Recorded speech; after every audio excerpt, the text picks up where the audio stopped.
Howdy, hello, and welcome to the 11th episode of the Preferred Podcast. I'm your host, director, producer, writer, composer, editor, actor, PA, CEO, janitor, manager, and president, Sajay Preferred. And I'm the heart of Alabama and the co-host of this prestigious podcast, Amber Valentine.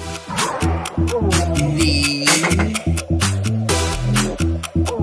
Preferred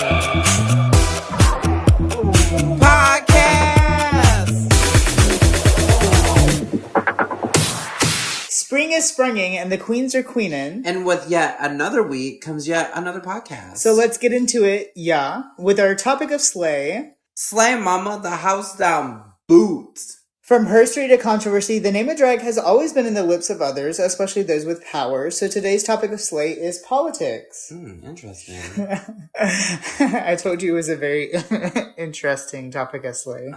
It's one that we definitely haven't really discussed, and a lot of it is because my mom always taught me, don't bring up religion and don't bring up politics. I hate this topic for that reason. Well, we're going to get into it. My family likes to get very messy about politics, and so I just...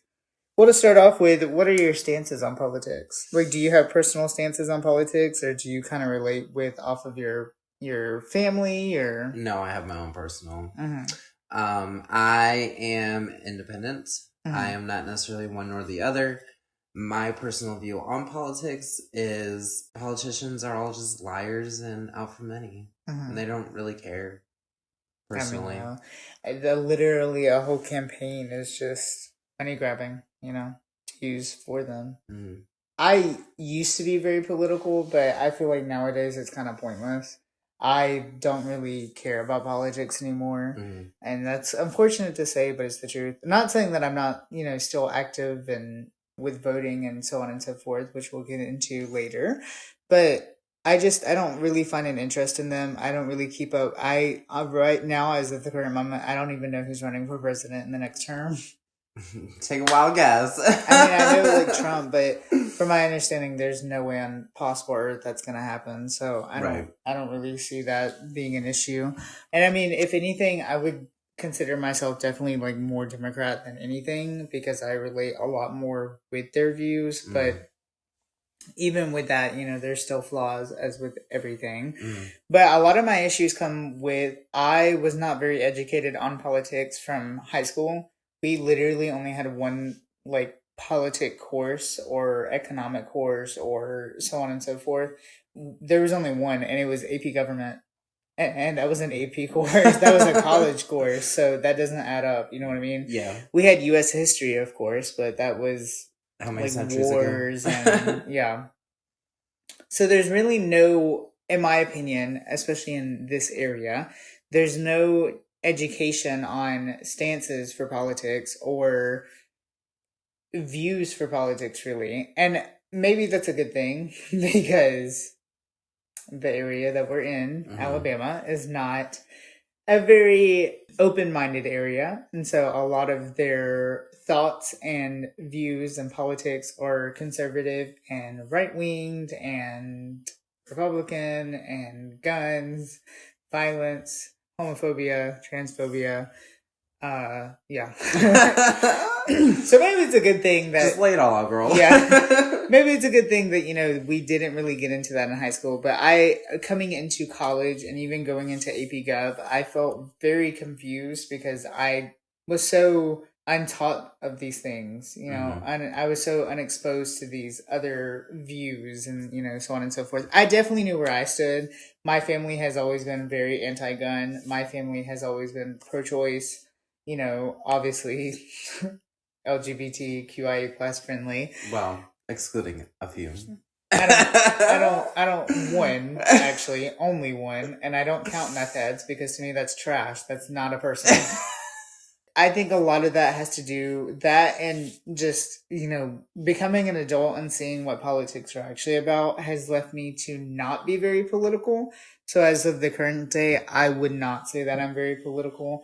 Obviously, I still vote. I feel like that's a very important thing to do, as mentioned.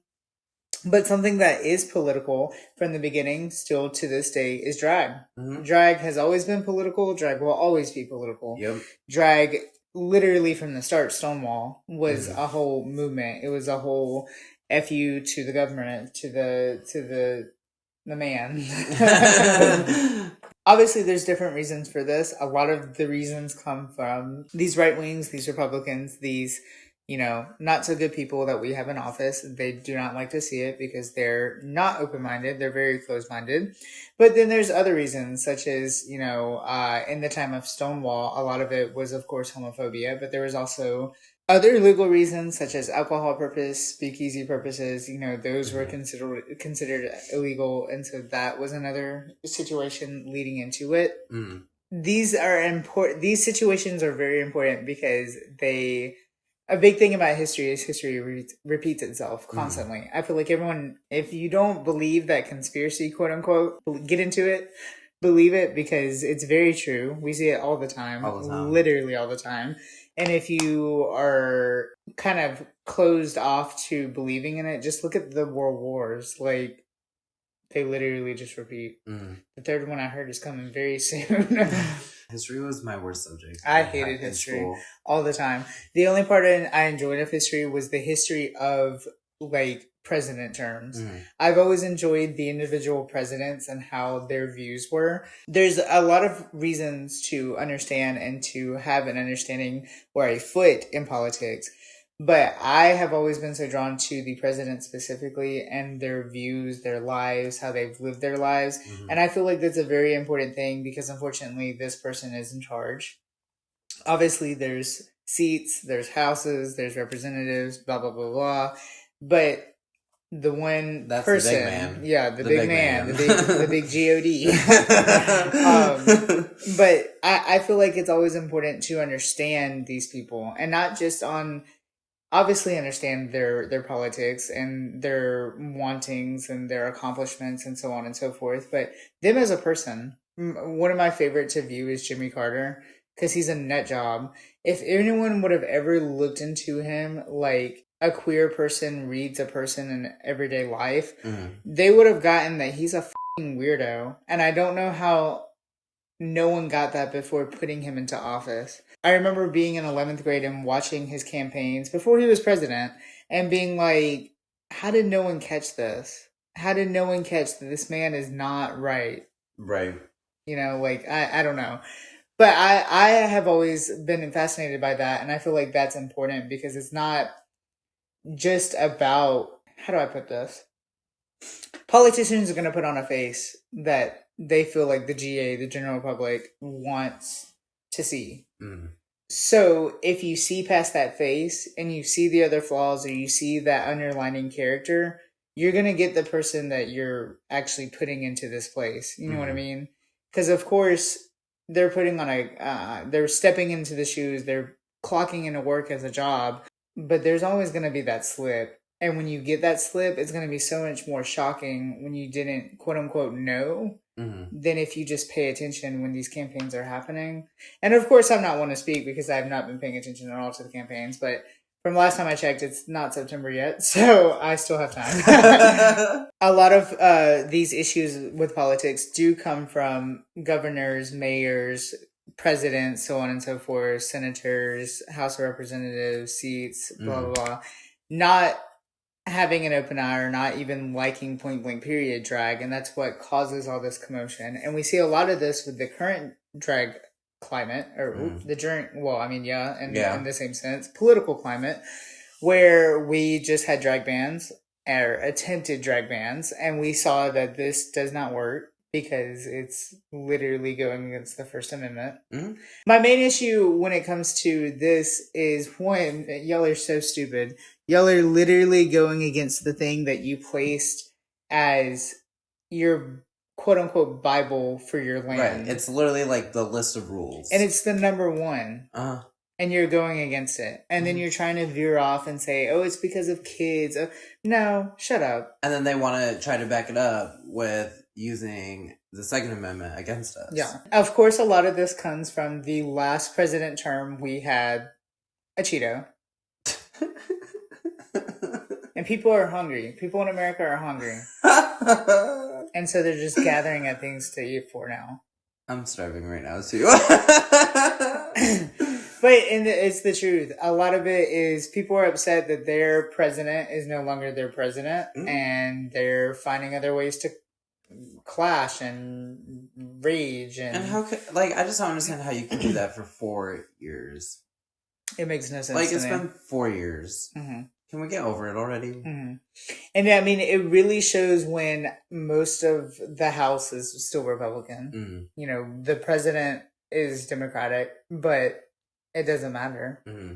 A lot of these drag bans did not happen and did not occur. And I feel like a lot of it was helped.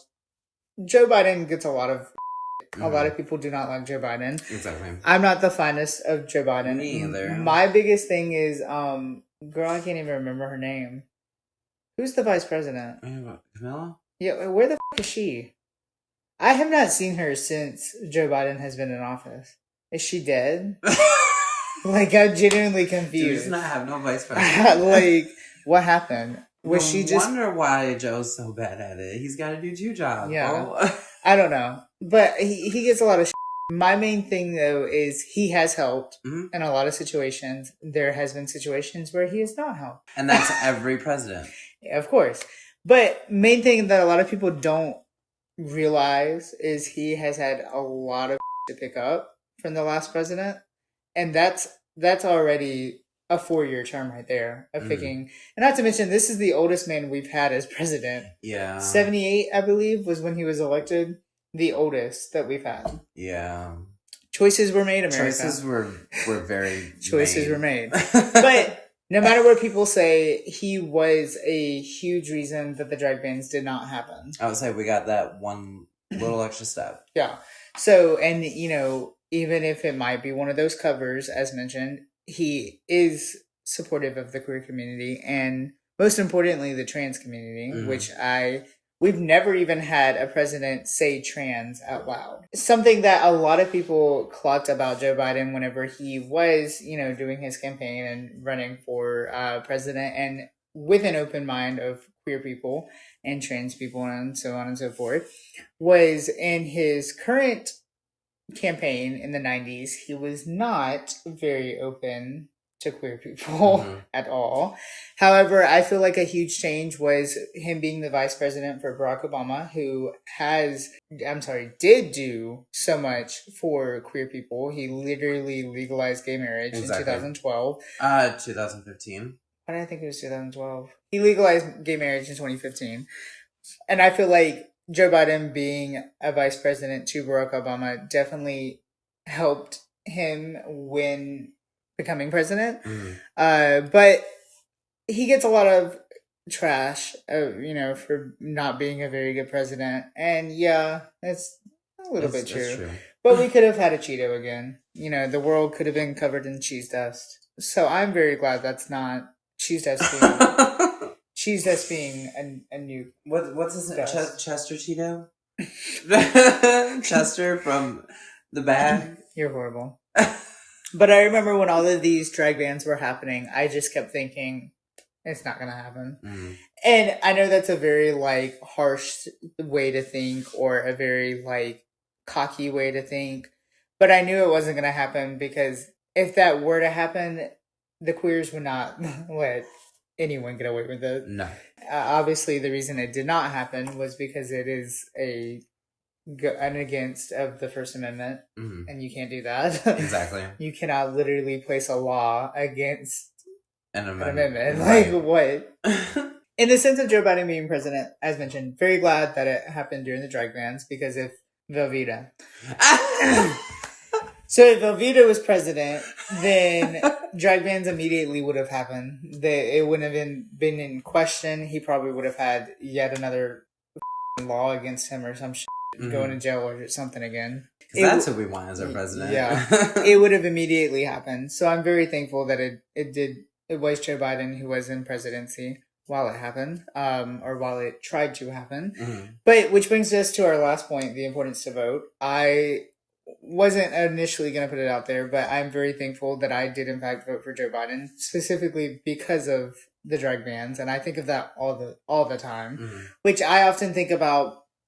Whenever Donald Trump was being elected, I was in 10th grade, and I was getting into politics because my ninth grade is actually whenever I started to like get into like the whole history of presidents or whatnot. Mm-hmm. But I remember specifically being like, okay, these are probably the worst candidates that we've ever had. And I was obviously a Hillary supporter, but Hillary should have never been president. Hillary should have never even ran for president. Right. She is a psychotic woman. 100%. But I love Hillary because of who Hillary is. She's an icon to me. Oh, you don't have her emails? Actually, I think I'm a true supporter that she should have just taken that to book. She should have made a book out of her emails. It could have been the new and upgraded burn book. She could have done shirts. She could have done everything. She could have been the new Bible girl. She could have done shirts that said, "Want to read my emails?" I'm saying, or "Ooh, you got an email, girl." Ooh, girl, you got email. You got Hotmail, let's be honest. So with her, it was Hotmail. It was probably Ymail. I'm so weak. I was an OG supporter of her, going back to the being a weird fanatic of president history when she was Bill Clinton's wife, or I guess still is, question mark. That's such a sticky situation. She was Bill Clinton's first lady. Yeah, her mistress, I guess technically. His mistress. Because, I did not have sexual relations with that there woman. Anyways, I was always so... always... I can't with you. I was always so in love with her, and it sounds horrible, but it's because I kept thinking about her being cheated on by that there woman. I was like, poor Hillary. You're about to be canceled after this episode. But she would be a horrible president. And she would specifically because it's like RuPaul being president. She has so many controversies that would immediately be eliminated. Okay, but like... Her first day in should be shot.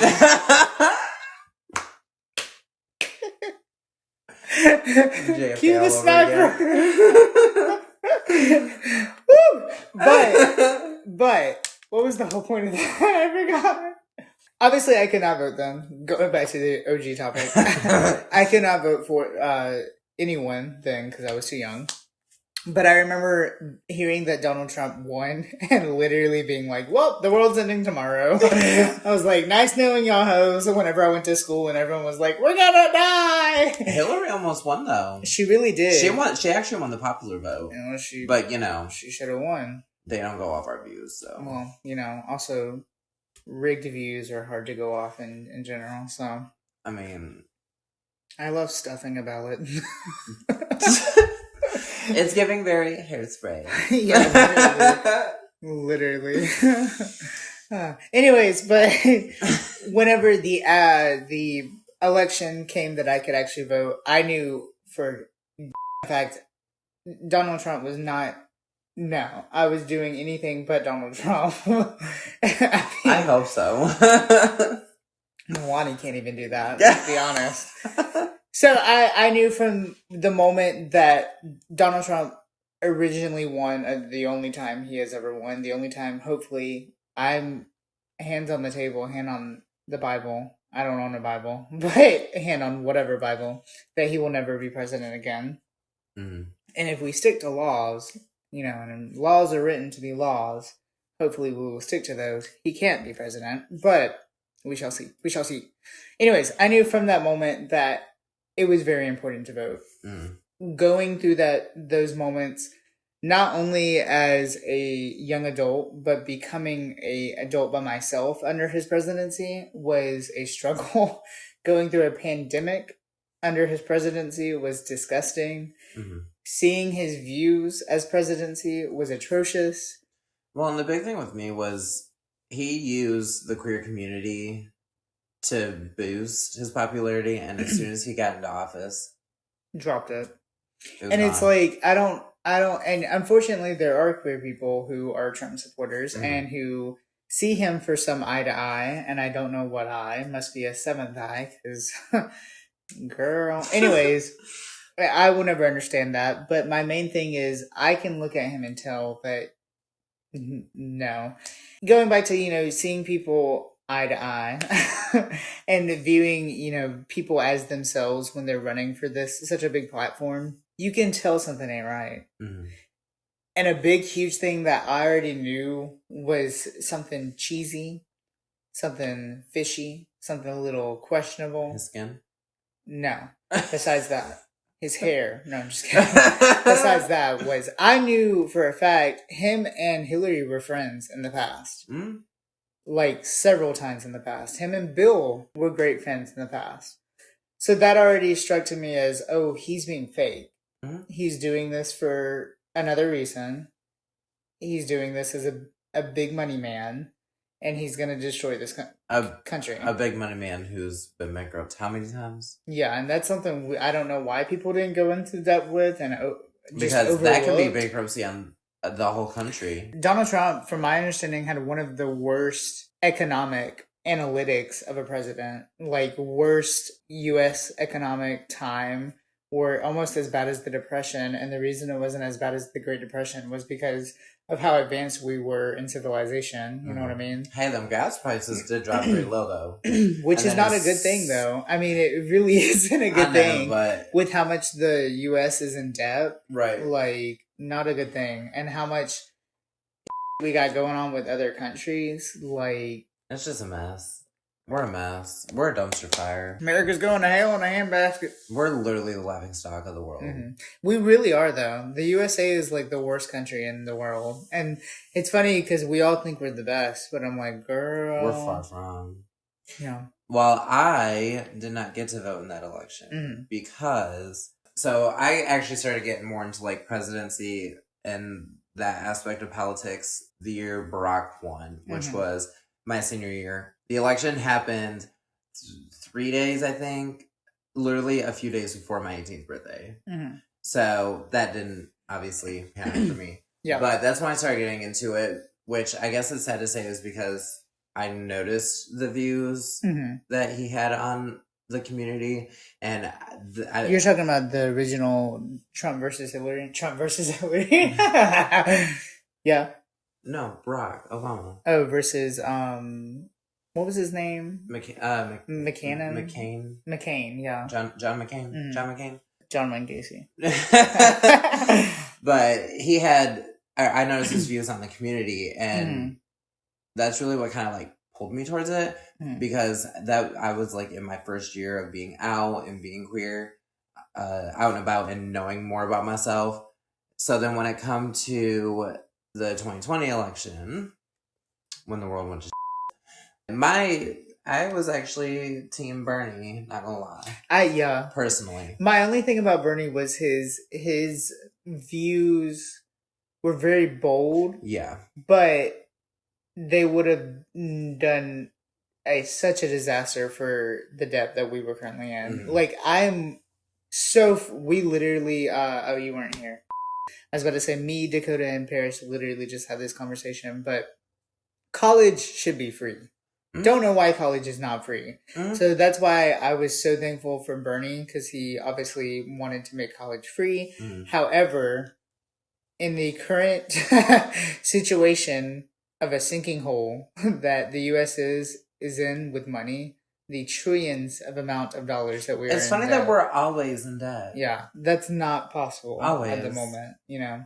And a lot of that has to do with, you know, some shady things that happened in office, but we won't go through with that. But I didn't get to vote in this election because I did not get off work until after the polls closed. So I did not get to vote in it, which saddened me because it would have been my first election to vote in. But I will be voting from here on out. Yeah. So, because it is definitely important to vote. I think all the time, you know, one vote literally matters. And to this sense, we mentioned Hillary and Velveeta were very, very close. And I think of all the time, you know, what if I was able to vote? What if I was that one vote? You know what I mean? Because it really can make a difference. We've seen it. I say all the time, Barack Obama and Bill Clinton were some of the best presidents we've ever had. And a lot of that was because they were people. They were people. Right. People? What is that last time? People? Yeah. They were for the people. And it literally says in the job description of president, you are for the people. That's your job. You represent the people of your country. Well, everyone always lies on their resumes anyways. So. Yeah.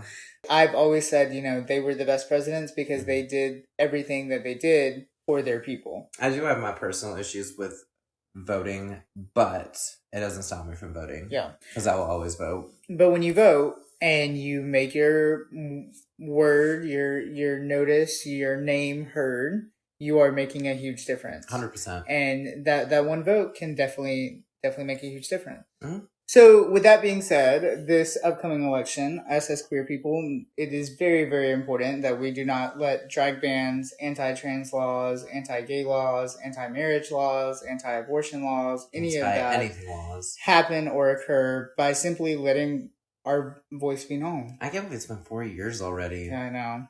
It's about time. Mama was right when she said that the older you get, the quicker time goes. And who knows? Maybe with our voice being heard, Oprah will be the next president. So yeah, make sure be RuPaul, so have it. Oprah. Yeah, well, we're not gonna do that. Great idea if it was. No fracking. But yeah, so with that being said, as a queer individual, two queer individuals speaking to you, make sure to go vote. Just go vote. Yeah, go vote. Go vote. You know you want to. Mm-hmm. You know you have to. Vote. It's not even a want. What about a vote? Need. Let me try to vote. Vote. Let me try to vote. So voting is not only our message for the week, but also the message of season 16 Queens. Which brings us to the portion of Rate These Queens.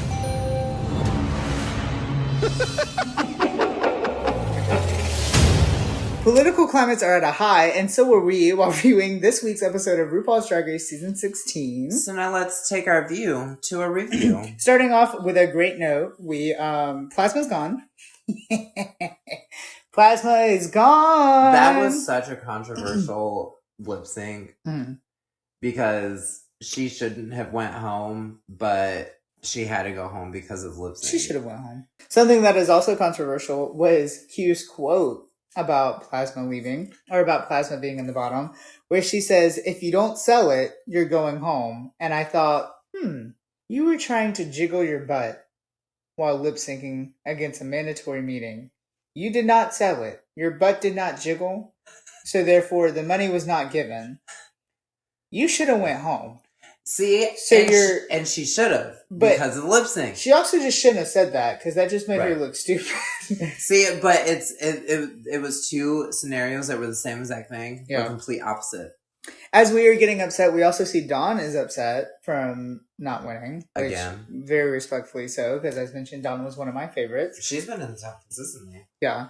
But with that, as you mentioned, she has been in the top. Morphine has not been seeing Dawn in the top, which I'm a little confused about because Morphine she's one of the only ones without a win, as well as Dawn. And she has not. The only difference being Dawn has been in the top. Morphine has not. Yeah. Make it make sense? Question mark.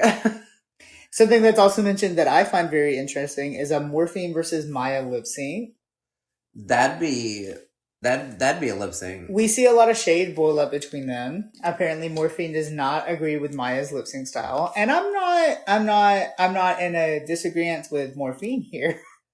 Because I agree. But we're not going to agree. The wig came off, the petals came down, but there was no wig left. It was a plain field. It was a beanie. It was a grass field. It was black, not green.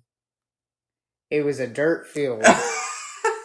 So I don't believe Morphine's wrong. I feel like Maya, for someone who says that she is a performing icon, she's a little sloppy.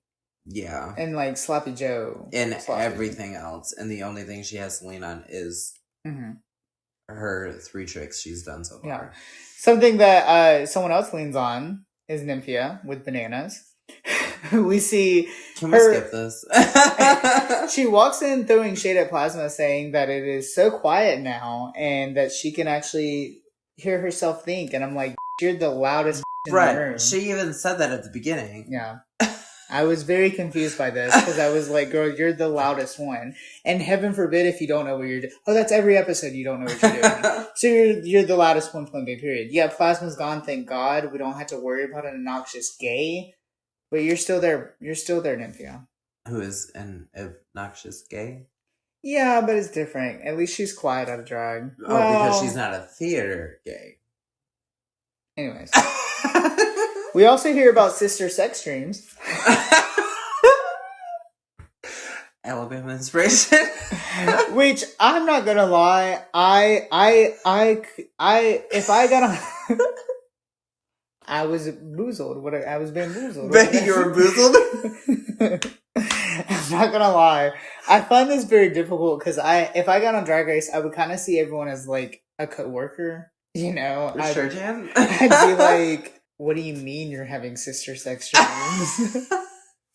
Anyways, after the sex dreams are we just telling tea? We see RuPaul then walk in and say that the Maxi Challenge is a inspo anthem called Power. So this is a huge challenge, a very big challenge, because they have to write about them being a drag queen in today's, political climate, as talked about. And they also have to take incredible choreography from the choreographer Jamal Sims, who is finally back, and I am so excited to see them back, Jamal. Which we'll get into when we get into the actual practice, but thank God Jamal is back. We also find out that this song will be featured in Work the World, which I find is very, very quirky. At the time, I just thought it was neat and interesting that they were continuing on the song with not only Drag Race, but also with a stage production. And then when I heard the song and realized the message and how good the song was, which we will get into, I was like, thank God, this makes so much sense. The world needs to see this. It is a very strong message, and I'm very happy that it was produced well.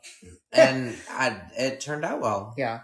Something that is also interesting. Morphine is now officially SpongeBob. Yeah. Mm-hmm. Yeah. We also have Plain as Handsome Squidward. Yep. And Maya as Patrick. Yep. Yeah. And we also see Maya is feeling very confident from her lyrics that she has written before going to the main stage to perform them. I'm a little confused. They're not... We're going to get into the lyrics whenever they go over them. You saw my wheels turning, girl. Yeah, I'm a little confused because last time I checked, equal does not equal equal. Equal does not rhyme with equal at all. We also see that Nymphia is struggling to write lyrics. Because Megami's not there to write her lyrics. I was about to say we don't have her ghostwriter in, Megami. And she starts the acting. It's very annoying. She literally looks to the camera and starts crying. And it gets on my nerves. I'm so tired of it. I'm so tired of it. We get into the practice where they go over their lyrics with Leland, who we saw Incredible Talents do. Husband material. We saw the Incredible Talents do Moulin Rouge. And everything, literally everything. Morphine is serving when it comes to being on the mic and showing her lyrics off. I thought she has great lyrics off the bat, and I thought she is a motherfucking rapstress. So. She actually impressed me during the practice. Yeah. Maya gets called out for the equal thing, which thank God. And Dawn immediately starts laughing about it, which I thought was funny. Dawn was cracking me up the whole time. Maya thought that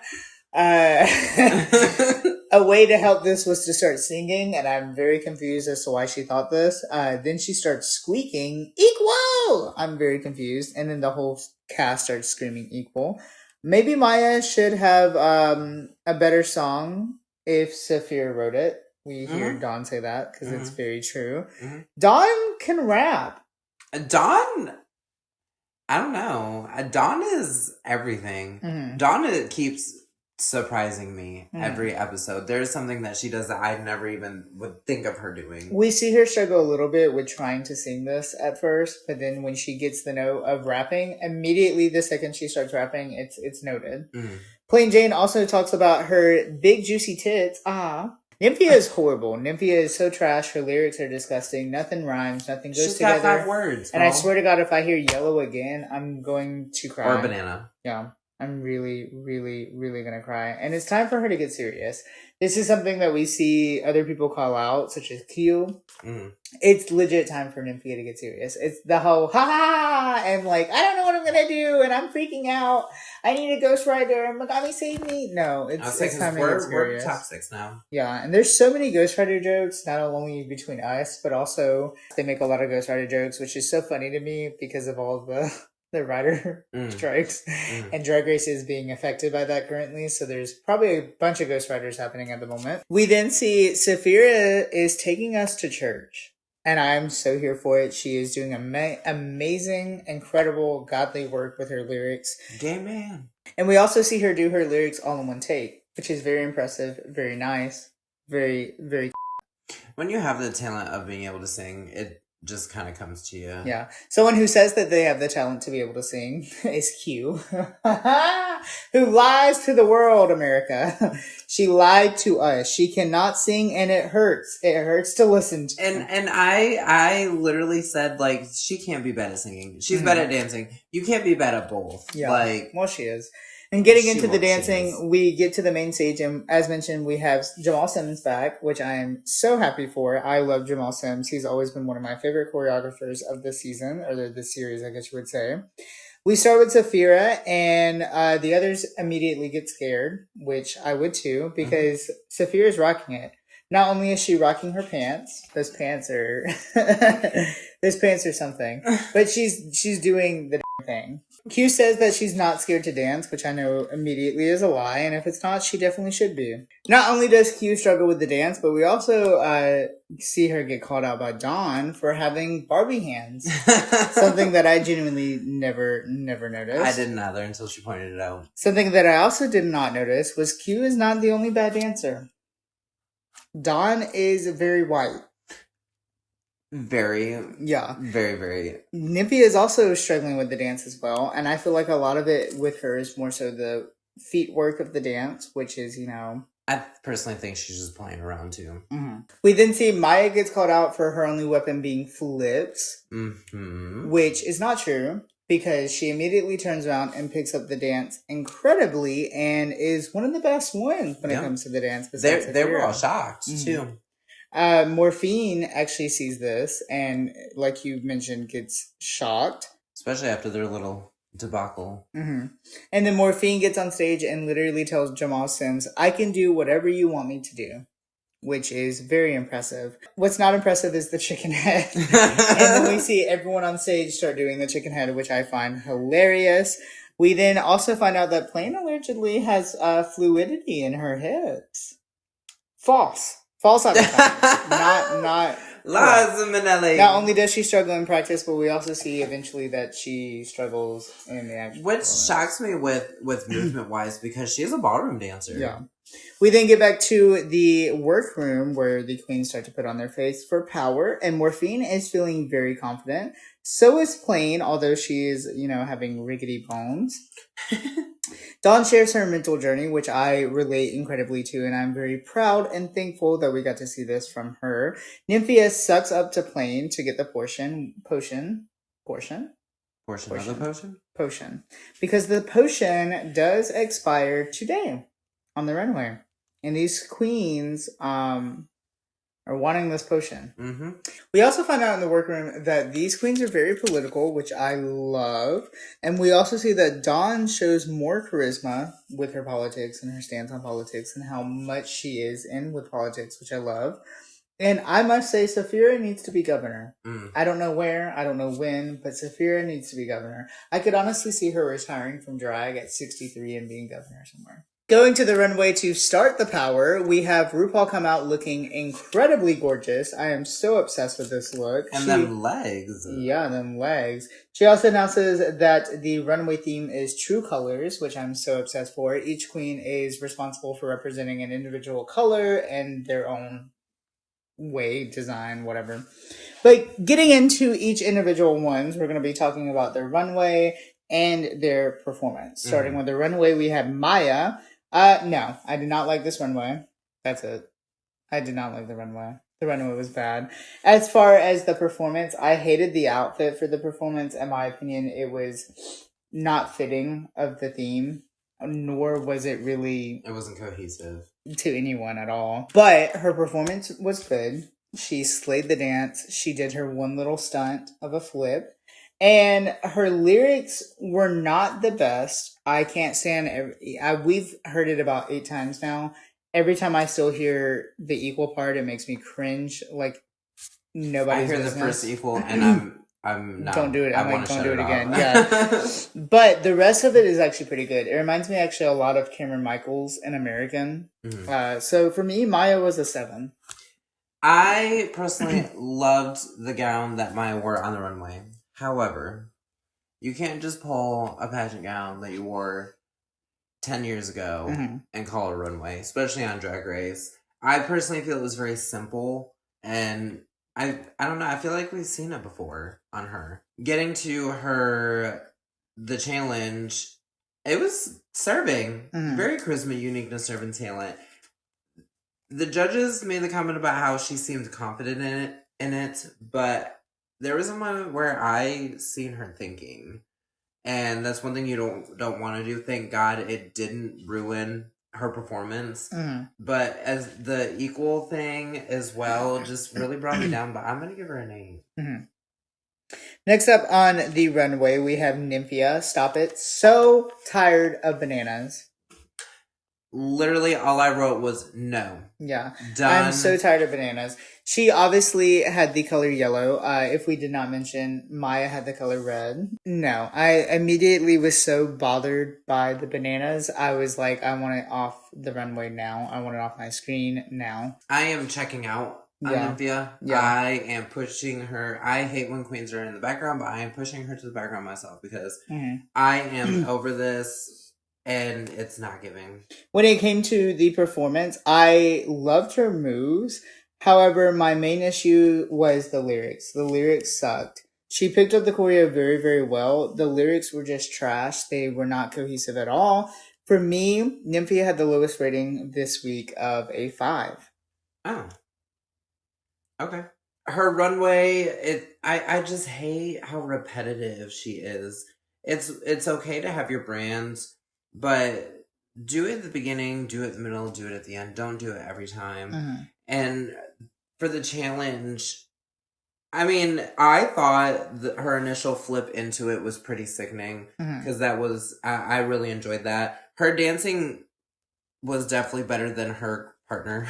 Yeah. But the yellow and the lyrics really turned me down. She had five words. Yeah. In her thing.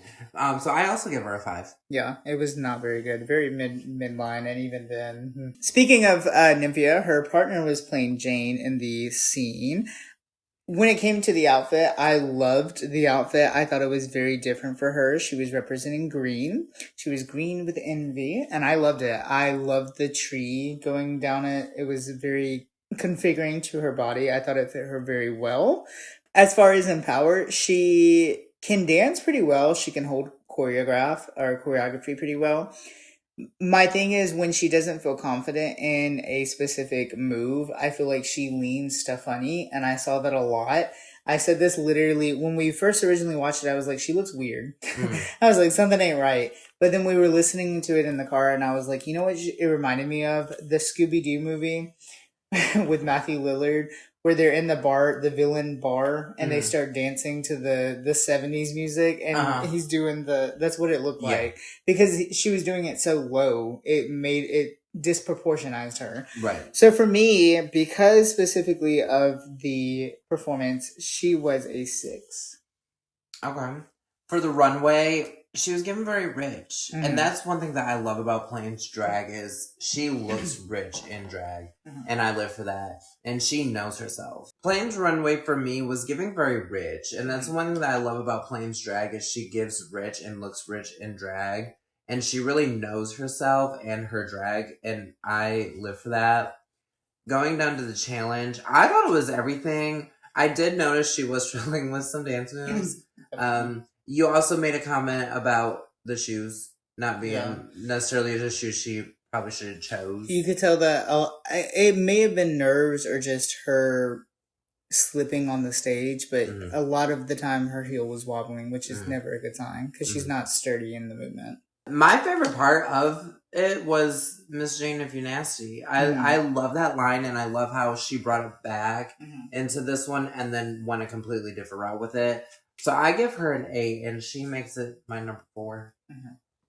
Next up, we have the Queen for All, Miss Safira Cristal. Oh my God, this runway was everything. Once again, another huge gown, and I don't mean that in a shady way. I mean, the gown is huge.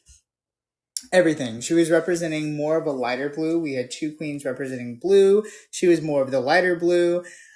Getting into the power, she was my favorite. The lyrics were incredible. She was serving woman, and in my opinion, she was the best. Everything. The dance moves, lyrics, it was just everything. For me, Saphira was a perfect score of 10. The runway, as soon as she walked out, you remember what the first thing I said was? Marge Simpson. Yeah. Because of the hair. That was the first thing I noticed, and I love it.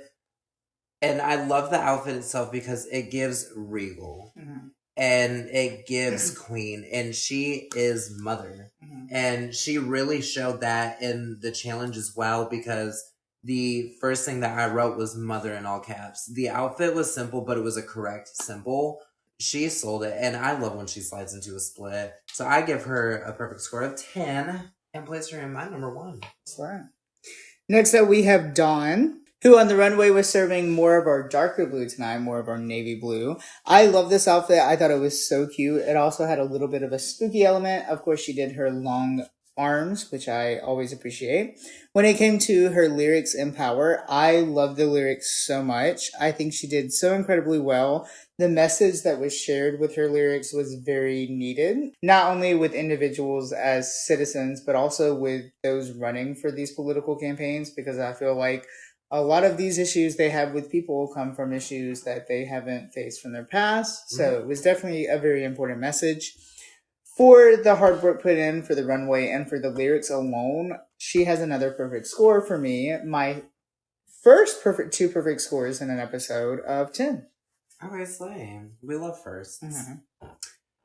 I love her runway. I love the camp, and I love how she's able to transition from camp and who Dawn, like who she truly is, to glam and goth, and she is so versatile in her drag, and I love it. And the concept was everything, and like you said, I love that she brought the sleeves back out. Take notes, Nymphia. This is how you start with something and leave it alone until you gotta bring it back. Literally. In the challenge, everything. The outfit, mwah. I would wear that outfit. That is everything. She really served. I also give her a perfect 10, and she's my number 2. Her and Saphira really are ones. Yeah, she literally gave Saphira a run for her money, in my opinion. And the fact that on a performance level, she's nowhere near Saphira is like gagging to me. Mm-hmm. Speaking of someone who is not on a good performance level, next up we have Q, who on the runway was representing purple, which we had 2 purples as well. This one being a more lighter purple. I love the top. I hated the pants. Of course, I hate pants, but these pants still were not good. I love the hat specifically. In the power, I love the outfit. Everything else was bad. The whole head shaking at first, that was insane. That was no.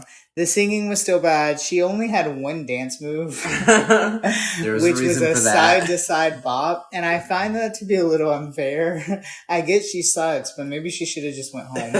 Anyways, for me, Q was a 7. For the runway, the hat was everything. Mm-hmm. I was living for the hat. I wish she would have just, at this point, come out in just the hat. Because I personally did not like the top. I like the top. Michelle didn't like the top either, but I like the top. I didn't like the top. It feels very Plato's Closet top. And I also do not like pants on the runway. However, I do give her a sickening on the pants only because of construction. She constructed those pants so well, but that does not take away from the fact that they are pants. And her and the challenge, I have to disagree with you. Do I think she was good? No. However, she has this moment where she's able to pull out camp, and I think she pulled it off because I thought she was hilarious. I think she really pulled it off. Are you supposed to be hilarious in a song about voting? Well, I mean, to be fair, it's easier to laugh about things to at least try to make it better a little bit. Yes. So yes. And can we talk about this wig though? I was confused about this wig. This wig was kind of the mullet. Yeah. I liked it. It was interesting. So I give her a 8. Last on the runway, we have Morphine, who is representing our last purple, a more darker purple. I love this outfit. I love the hat more specifically. I feel like the bottom part of the outfit is definitely something that came from AliExpress or Ray Wigs. Little confused. As far as her performance in Power, I thought she was incredible. I thought she did the dance very well. I loved her lyrics. I thought her lyrics were probably the most poppy or modern pop of anyone else's. So for me, Morphine was a solid 9. Her runway for me was very sexy. Mm-hmm. I love how Morphine brings like that little bit of sex appeal to her drag. She was giving me very like Housewives of LA with it, and I was living for it. She looks really good in that purple too. And to have that see-through with that nude illusion underneath. Her in the challenge, everything. The outfit was simple. I wish she would have wore a different outfit personally. However, she slayed. Mm-hmm. She gave it all. That hair was everything. I give her a 9 and she makes it my number 3. Morphine's actually doing something, girl. Yeah. Overall, I was obsessed with this challenge. This song was incredible. Everyone did so good. Even if I don't want to admit Q doing a little good, it was good. Nymphia did a little good, even though she didn't. But... It was mainly her lyrics. And the biggest thing about this is, going in with the topic of Slay, I love this message. It was such a great message without it being such a force, and I thought it was incredible. The style of this video was incredible. The style of the music was everything. I literally felt like I was watching a presentation on like the Oscars or something. Mm-hmm. I loved it. It was truly incredible. One of the best. Mm-hmm. And we've played it so many times since we've first seen it. So many times. Getting into the critiques on the runway, we immediately say that it's time for Plain to make her decision on the potion, and she gives it to Nymphia, which is such a gag. And Nymphia herself was gagged. Yeah. Especially because Nymphia knew that Plain put her in the bottom at the beginning. Mm-hmm. I was about to say, I'm a little confused, not only by this, but like, I definitely feel like Plain knew she did bad. And also, I don't know. I'm just very confused. Even more confusion comes when they tell Maya that it's the best she's ever looked. Mm-hmm. I'm very confused. Plain also gets red for being nervous, which we see did not help her out with the potion. I don't know about you, I immediately started to wonder, did she make a mistake? I did too, because I, there for a minute, was thinking she should have used it for herself. Mm-hmm. Which, honestly, even if I did good, I would still probably just use it on myself, because... Mm-hmm. Getting to Saphira, judges immediately call out her for owning the stage, which I very much agree with. Mm-hmm. Every time she steps on the stage, she owns the stage. And we see the Biscuit Hill again. The Dancing Biscuits. I'm so happy to see them. Getting into Dawn, something that I mentioned whenever we talked about Dawn, is her white funk, which I'm glad to see is being noticed. Mm-hmm. And as if Dawn likes to say, the white woman of suburban descent. Then we get to the most important question on the runway, which is, are you registered to vote? And we find out that every single queen is registered to vote. How many do you think actually lied? We then find out that everybody is safe besides Saphira and Morphine. Immediately, I get very confused, but it's noted. And, I mentioned after the whole performance happened, whenever I saw, I think it was Maya immediately get saved, I was like, because it was Plain, yeah. Saphira and Morphine left. Mm-hmm. We found out that this week is top 2 queens of the week. Plain was herself, thinking that she was about to be in the bottom, which she hadn't been in the bottom yet. She wasn't in gown 2, so that would not have been fun. We found out this song is Made You Look by Meghan Trainor, and Saphira eliminates the competition and is the winner. Her second win. Slaying. Yeah. How do you feel about this? I'm okay with it. Yeah. It makes perfect sense because she had a perfect score of 20 for us. Mm-hmm. The other being Dawn with a perfect score of 20. My personal opinion, I do feel like Dawn should have been in the top besides Morphine. A lot of it, in my opinion, has to do with the runway. Mm-hmm. I like Dawn's runway over Morphine's. Morphine did have the third score with 18. And in final score, we had Nymphia with 10. I wonder if you use the potion and you win, or you were expected to be the winner, do you not get the win anymore? I'm not sure. I think so. I think that's how that works. So, I remember us saying, I was like, I wonder if she gave it to Nymphia because she thought Nymphia was going to win. Mm. Yeah. So I have a question. Only because I was watching Trixie, and Trixie had made a comment about how it's funny how people don't know what that potion is that they're drinking. Mm-hmm. Is it like a shot of liquor? Like, what is the, like, I guess I don't know what it is. I don't. Because I know Saphira said how disgusting it was when she did hers. If anything, I would assume it's a shot. I don't know why, but the other night when I was thinking about it, I had the random idea of what if it's Red Bull? But I think that's just me being a Red Bull fanatic. me hoping that it was Red Bull. What if it was a Red Bull vodka? Shot of Red Bull vodka? Anyway, I don't know. It confused me. But also, I kept thinking, like, what if it's something that they're allergic to? It can't be alcohol because there's some queens that are sober. We then found out that the next episode is a drag seminar, and this looks interesting. From the preview, it kind of looks like everyone doesn't do good, or no one does good, I guess you would say. Maybe this is where the double elimination comes. So, I don't know. We shall see. It's now time to jump over the pond for the most recent episode of UK vs. the World Season 2. We just saw that Kidda Minaj went home, which was interesting. Tia actually won the last episode, sending home Kidda Minaj. And Hannah chose Gothi. Yeah. In front of Gothi. Yeah. Which Gothi actually takes very reasonably and acceptable. And, thank God. I don't know. It kind of scares me. With her laughing every time she gets critiqued. It's not even laugh, just she's always smiling at everything, whether she's being read, whether someone tells her that they were going to eliminate her. And she's just so... I wonder if she's like possessed or something. Anyways, we then get into the mini challenge. The library is officially open, and although you think she's possessed, Gothi shockingly does very, very good. She About slays. time she's good at something. Yeah. Everyone kind of slays except for Tia, in my opinion, who is the winner. Tia did not read people. She literally said like nursery rhymes and called it a day.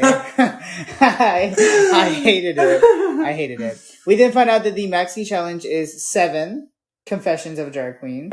And this is obviously a musical as theme to 6, the musical. This is a challenge. They have to write their own songs and sing live. And do the choreo by themselves. This is a lot. It's All Stars, girl. It's the world, girl. It's UK, girl. It's versus the world, girl. I'm saying they're not talented. UK's not talented. Ooh, cancel. As far as the musical started off very, very good, but then it kind of ended with Gothi. Okay, but Gothi really did step it up. No, she actually really did good. I think Gothi did decent. In my opinion, Chorizo was the worst. I agree with that. Yeah. And it's funny because we see the bottom 2 are Chorizo May and Gothi, with the top 2 being Marina and Tia, which I don't agree with either. I thought Scarlett was the best one out of all of them. Scarlett and Hannah. My issue with Hannah is Hannah just seemed like she was over it. She was like, I clocked in, let me do my shift. Oh, I'm done. Scarlett should have been in the top. Yeah. And my issue with Marina was I feel like Marina tried too much and switched up her stuff at last minute too much. Scarlett was just good. Scarlett went out there, did herself, said what she had to say, did her little 1-2 step and called it a day. We then see that Marina wins and sends Gothi home. Oh. Yeah, so it should have been Teresa. At least got a run this time because, she's the pork chop of UK. So she only ever had one challenge. The next episode is Strictly Come Dancing, which is very interesting. From my understanding, it's supposed to be like a TV series. Like, it's supposed to be like they're recording. It's an acting challenge, is what I'm saying. Well, that's not the first thing I think of when I heard that. Don't forget to catch the new season of RuPaul's Drag Race on MTV every Friday. And of course, come to the channel every Wednesday to listen to us rate these queens. New. With a crazy week down, this week is a little less intense, but of course it still holds some very exciting new events, so let's get into it. So last weekend we had a bunch of shows.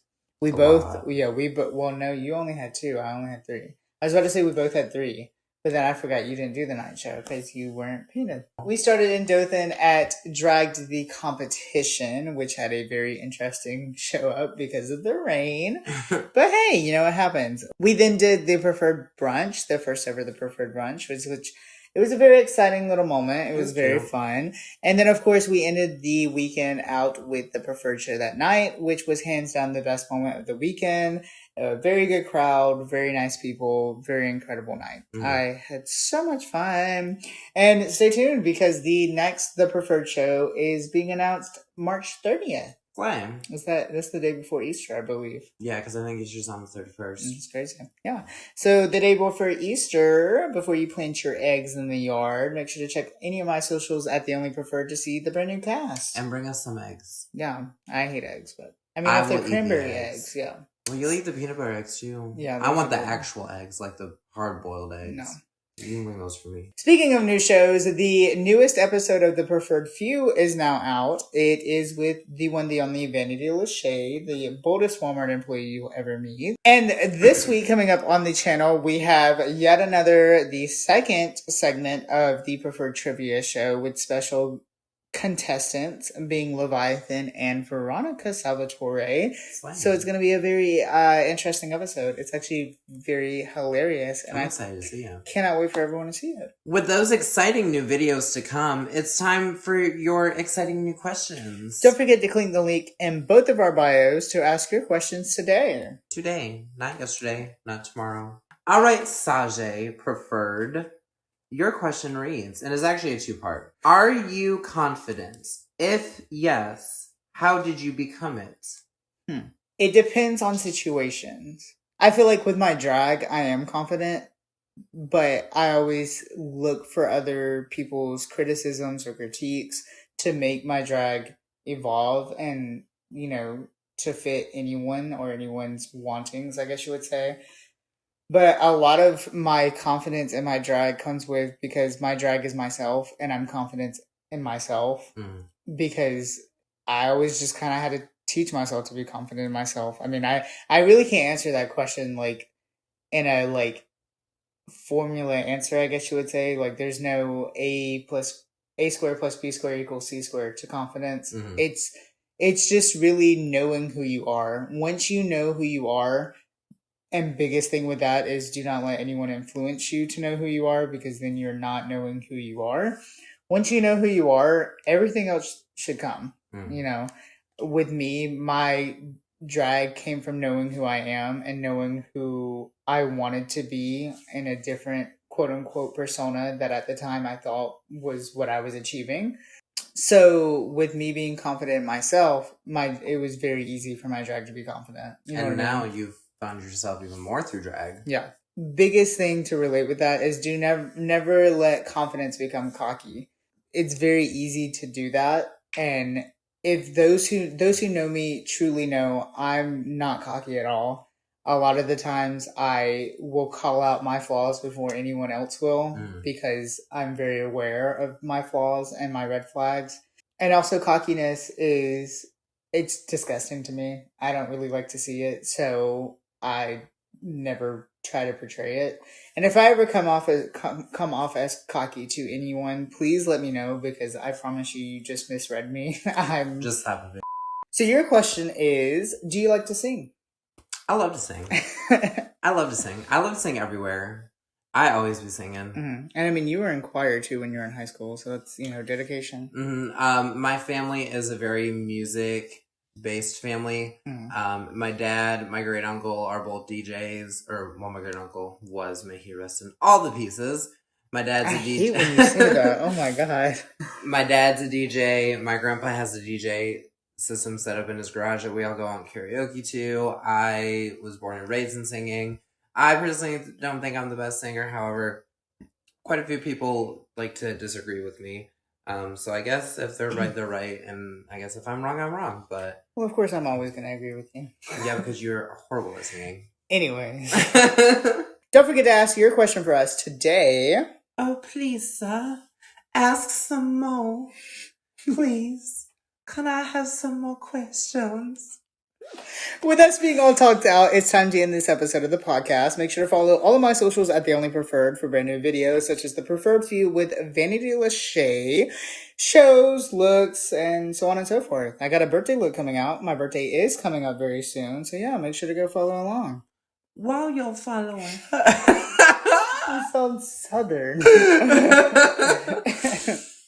While you're following her, follow me on all my socials at Amber_V_Valentine for new looks, new videos, and some behind the scenes of the whole Preferred franchise. Comment who your favorite was in this episode of RuPaul's Drag Race. And follow for more episodes of the Preferred podcast every Wednesday on Spotify and YouTube. It's been nice talking. And we'll talk to you later. As always, stay preferred. And full of love.